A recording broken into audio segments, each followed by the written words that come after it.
ओम शांति 20 जुलाई 2023 प्रातः मुरली। ओम शांति। बाप दादा मधुबन। मीठे बच्चे, शिव बाबा का चित्र एक कोठरी में रख दो। घड़ी घड़ी जाकर उसके सामने बैठ बातें करो तो सारा दिन याद बनी रहेगी। प्रश्न: नया और अनोखा प्यार कौन सा है जिसकी अनुभूति केवल संगम पर ही होती है? उत्तर: विचित्र बाप के साथ प्यार करना, यह है नया प्यार। तुम जानते हो, निराकार विचित्र बाबा इस साकार में आया हुआ है। हम उनके सामने बैठे हैं। हमें संगम पर डायरेक्ट ईश्वर का प्यार मिलता है। यह नया और अनोखा प्यार। सारा कल्प देहधारियों से प्यार किया, अब विदेही बाप से प्यार करना है। ऐसा प्यार संगम पर ही होता है।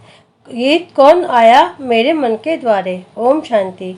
बच्चे जानते हैं कि बेहद का बाप विचित्र है और अभी एक नया प्यार लेकर के हम बाबा के पास बैठे हैं, वह आए हैं। इसको नया प्यार कहते हैं। ईश्वर का प्यार सिर्फ एक बार बच्चों को मिलता है।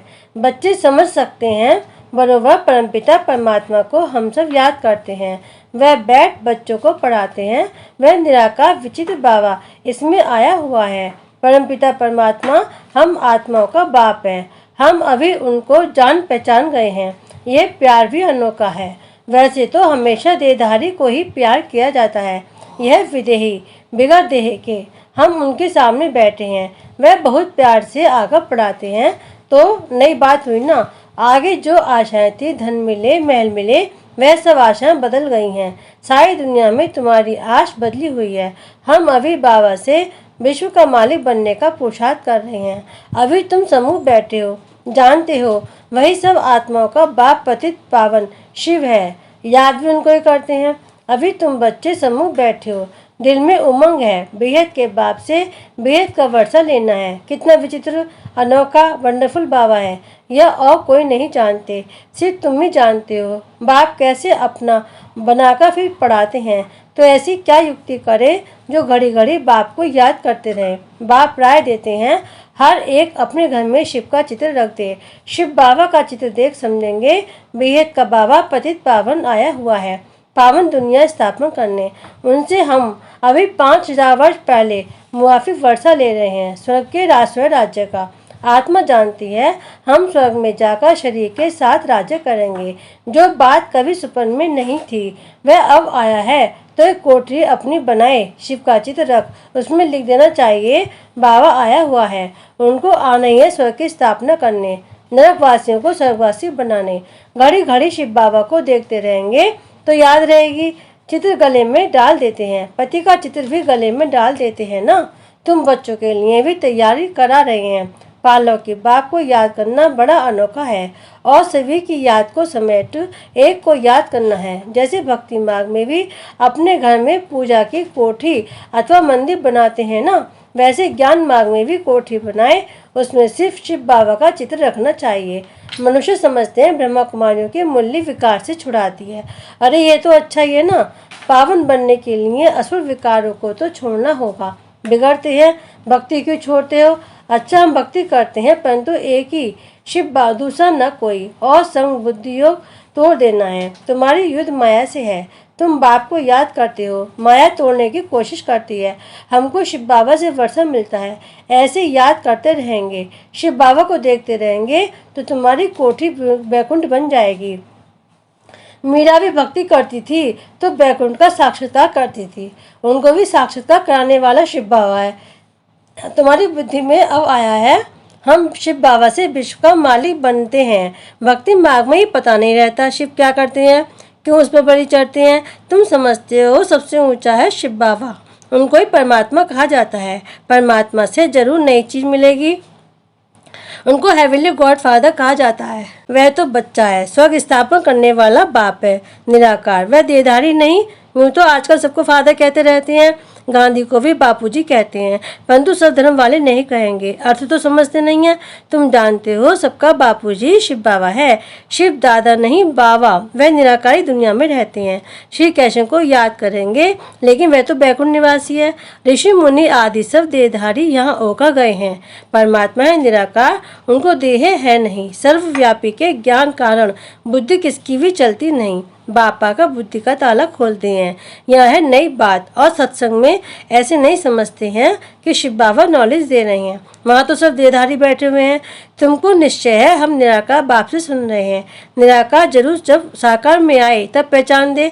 कल्प कल्प बाप आते हैं, आकर मालिक बनाते हैं। फिर भी माया कितना हैरान करती है, बिघन डालती है। रुद्र ज्ञान यज्ञ में असुरों के बिघन पड़ते हैं। देह विमान आने से बिघन पड़ते हैं। बाबा कहते हैं अपने को अशरीरी समझो, हम तो बाबा के बने हैं। बाबा वापस लेने आए हैं।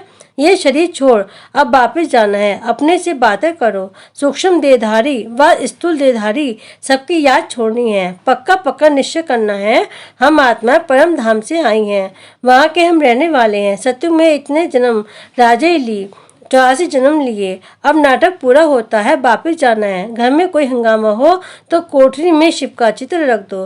ब्राह्मण लोग स्त्रियों को कहते हैं कि शिव की पूजा नहीं करनी है, परंतु शिव बाबा तो आते ही माताओं के लिए। शिव के ऊपर तो बहुत जाकर लोटे चढ़ाते हैं। पुजारी लोग खुश होते हैं क्योंकि माता सब जास्ती पैसे रखती हैं। भक्ति की सच्ची भावना अवलाव माताओं में रहती है। पुरुष जैसे खग्गे हैं, घड़ी घड़ी बाहर निकल जाते हैं। बुद्धियों बहुत भटकता है। पत्नी का पति तरफ मोह जाता है। तुम बच्चे समझते हो ये दुखधाम है और सुखधाम स्थापना करने वाला बाबा आया हुआ है। युक्त रचनीय हम बाप को कैसे याद करें, उनको इन आँखों से नहीं देखा जाता। यह आत्मा कहती है हमारा शिव बाबा बाप है। शिव का चित्र देखने से बड़ी खुशी होगी। तुम बच्चों का योग भी अव्यभिचारी चाहिए। शिव का चित्र रख घड़ी घड़ी याद करते रहो। बाबा ने अपना मिसाल बताया था। लक्ष्मी नारायण के चित्र से हमें हमारा कितना प्यार था। फिर एक दिन ख्याल आया लक्ष्मी दासी बन पाँव दबा रही है, ऐसे तो ठीक नहीं है। तो आर्टिस्ट को कहा इससे लक्ष्मी को तो मुक्त कर दो। बाकी नारायण का चित्र पॉकेट में पड़ा रहता था, एक पॉकेट में एक मुरादी के बॉक्स में। घड़ी घड़ी चित्र देखता रहता था जैसे मस्त, परंतु गुप्त रहता था। कोई देखे नहीं तो कहेंगे ये क्या करता है। पहले श्री कृष्ण से प्यार था, फिर उनको छोड़ विष्णु से हो गया। जैसे भक्ति नौदा होती है वैसे ये याद भी नौदा होनी चाहिए। इससे प्राप्ति बहुत भारी है। उनसे तो कुछ नहीं, अल्पकाल के लिए थोड़ा सुख मिलता है, फिर दूसरे जन्म में मेहनत करनी पड़े। भक्ति में धंधे आदि में मेहनत लगती है। कमाओ तब खाओ। बाबा तुमको इस एक जन्म में इतनी मेहनत कराते हैं जो 21 जन्म प्रारब्ध भोगते रहेंगे। कुछ मेहनत करने की दरकार नहीं रहेगी। 21 जन्म सदा सुखी रहेंगे। तो ऐसा बाप को ये पुरुषार्थ करना सिखलाते हैं। उनको तो याद करना चाहिए ना। कहते हैं श्वासोश्वास याद करो। गुरु लोग अपने शिष्यों को कहते हैं माला फेरो, राम राम करते रहो। बस राम राम जपते जपते रोमांच खड़े हो जाते हैं। राम राम की मस्ती में झूलते हैं जैसे कि राम की पुरी में पहुंच गए हैं। तुमको तो बाबा कहते हैं एक शिव बाबा की याद का अचपा जाप करो और कुछ याद ना आए, परंतु माया भी सामना करती है। भक्ति मार्ग में थोड़ी माया सामना करती है। यह माया और ईश्वर के बच्चों के युद्ध नाटक भी बनाते हैं। भगवान ऐसे कहते हैं, माया ऐसे कहती है। अब यह संगम युग, माया के उल्टे सुलटे संकल्प विकल्प तो आते रहेंगे। तूफान ऐसा जोर से लगता है जो मनुष्यों को भी उड़ाकर दूर फेंक देते हैं। यह फिर माया रावण का तूफान है। उनसे बचने की युक्तियां तो बाबा बतलाते रहते हैं। तुम कहेंगे हमको परमपिता परमात्मा राजयोग सिखलाते हैं। तुमसे कोई पूछे तुमको ये संन्यास किसने कराया, गुरु कौन है, बोलो परमपिता परमात्मा। ऐसा कोई नहीं होगा जिसको भगवान आकर संन्यास कराए। वह सब मनुष्य को कराते हैं। यह बाप आकर कहते हैं देह से जो भी संबंध है उनको छोड़ो। इस प्राणी दुनिया का त्याग कर नई दुनिया को याद करो। सन्यासी ऐसे थोड़ी कहेंगे। अब तो प्रैक्टिकल में पुरानी दुनिया का विनाश होना है, इसने सबका बुद्धि से त्याग कर एक बाप से बुद्धि लगानी है। तुम सगाई करते हो ना, देहधारी को याद किया तो सगाई कच्ची हो जाएगी। सर्वधर्मानी मैं फलाना हूँ, मैं ये हूँ, वह सब छोड़ अपने को आत्मा समझो। 84 जन्मों को तो तुम जान गए हो। अब खुशी से वापस जाते हैं। ताली बजानी चाहिए। हम आत्माएं एक शरीर छोड़ दूसरा लेती हैं। अपने को देही समझना है। हम आत्मा पहले गोरी थी, फिर 84 जन्म लिए, अब वापस जाकर के फिर आए स्वर्ग में राज्य करेंगे। ये सुदर्शन चक्र फिराना कितना सहज है। शिव का चित्र तो पॉकेट में पड़ा रहे। बाबा आप आए हो, कितने मीठे हो हमारे बाबा हो ना। ऐसी बातें करनी चाहिए। श्री कृष्ण के साथ भक्ति मार्ग में ऐसी बातें करते थे ना। शिव का फर्स्ट क्लास लॉकेट सोने चांदी का बनाएंगे। गरीबों को सोने का, साहूकारों को चांदी का देंगे। ये माता बड़ी मीठी हैं। गांव वालों में भाव अच्छा रहता है। साधारण बच्चों को देख बाबा भी खुश होते हैं। श्री कृष्ण को गावड़े का छोरा कहते हैं ना। श्री कृष्ण तो गावड़े का छोरा बन न सके, वह तो स्वर्ग का मालिक है। इनकी और श्री कृष्ण की बातें मिक्स कर दी हैं। गावड़े का पूरा अनुभव इनको है, तो शिव बाबा व श्री कृष्ण गावड़े का छोरा बन न सके। हाँ, ये दादा छोटेपन में था, भला ही गावड़े में हूँ, तो इस साधारण तन में फिर बाप ने आकर प्रवेश किया है।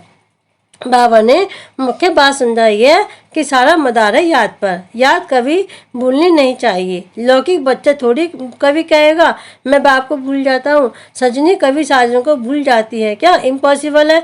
यह है तुम बच्चों के लिए मेहनत। निरंतर याद के अभ्यास से विक्रम विनाश होंगे, नहीं तो फिर सजा खानी पड़ेगी। विजय माला में आ नहीं सकेंगे। कमाल है बाप की, जो बुढ़ियों, गरीबों, गणिकाओं, अहिल्याओं, कुब्जाओं आदि को आका अपना बनाते हैं। यूं तो कोई चित्र की दरकार नहीं है, परंतु माया भुला देती है, इसे चित्र रखा जाता है। बुद्धि में रहना चाहिए। हम जाते हैं बाबा के पास। रास्ता देख लिया है मुक्ति, जीवन मुक्ति का, और कोई पंडा होता ही नहीं है। इसको इंद्रप्रस्थ भी कहते हैं।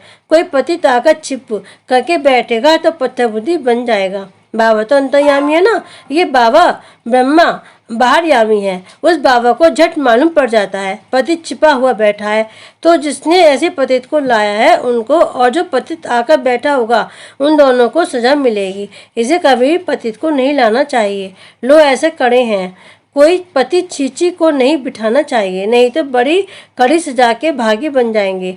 यहाँ कोई चोरी ठगी चल ना सके। पाप और पुण्य का हिसाब किताब धर्मराज के पास रहता है। अच्छा, मीठे मीठे सिकिल्दे बच्चों प्रति माता पिता बाप दादा का याद प्यार और गुड मॉर्निंग। रूहानी बाप की रूहानी बच्चों को नमस्ते। हम रूहानी बच्चों की रूहानी बाप दादा को याद प्यार, गुड मॉर्निंग और नमस्ते नमस्ते नमस्ते। ओम शांति। ध्यान रखें मुख्य सार। नंबर 1, सभी की याद को समेट। बुद्धि योग, सभी से तोड़ एक बाप की याद में रहना है। शिव बाबा की कोठी बनाए, उनके अव्यभिचारी याद में बैठना है। नंबर 2, अपने आप से मीठी मीठी बातें करनी है। हम पहले कितने सुंदर गोरे थे, फिर 84 जन्म लिए, अब खुशी से वापस जाते हैं। ऐसे अपने साथ बातें कर स्वदर्शन चक्र फिराना है। वरदान, स्वचिंतन और स्वदर्शन द्वारा हीरे समान अमूल्य जीवन का अनुभव करने वाले वेदा भव। हीरे समान अमूल्य जीवन का अनुभव करने के लिए सदा स्वचिंतन करो और स्वदर्शन चक्रधारी बनो, क्योंकि हीरे को दागी बनाने वाली केवल 2 बातें हैं, एक प्रदर्शन, दूसरा पर चिंतन। यही 2 बातें संग के रंग में स्वच्छ हीरे को दागी बना देती हैं। इसलिए इस मूल बीज को समाप्त कर स्वचिंतन करो और स्वदर्शन चक्र फिराओ, तो धूल और दाग नहीं लग सकता। सदा बेदाग सच्चा हीरा चमकता हुआ अमूल्य हीरा बन जाएंगे।